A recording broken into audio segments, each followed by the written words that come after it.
સમાજની દીકરીઓ દ્વારા રાસ તલવાર રાસ સાથે ગરબાની રમઝટ બોલાવવામાં આવી હતી। ક્ષત્રિય મહિલાઓ તલવારબાજી સાથે ગરબે ઝૂમ્યા હતા।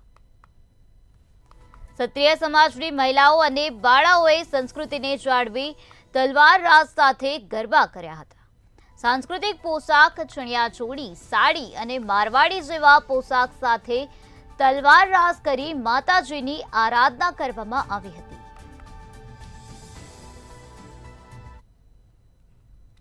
અને અહીંયા બધા જ ટ્રસ્ટીઓ ની બધા આવ્યા છે અને અમને ખૂબ જ મજા આવે છે નવરાત્રીમાં। અને તલવાર રાસ પણ કર્યો છે અને આ પહેલા તલવાર રાસમાં કેટલા દીકરીઓ જયપુર ને ગયા હતા, અહીંયા ઇનામ ને એ બધું લઈને આવ્યા હતા।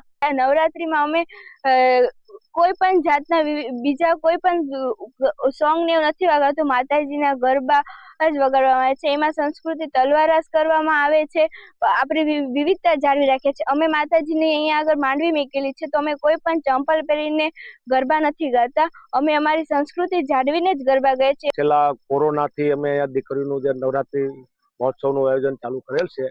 અહીંયા ફક્ત નવરાત્રી પૂરેપૂરી માતાજીના નવદુર્ગાની જે આરાધના 9 દિવસ કરવામાં આવે છે, ત્યાં માતાજીનો અખંડ દીવો કરવામાં આવે છે, માતાજીના ધૂપ દીપ અને અહીંયા ટોટલ પ્રાચીન અર્વાચીન ગરબા સિવાય કોઈ પણ જાતની પિક્ચરની ધૂમ અમે વગાડતા નથી।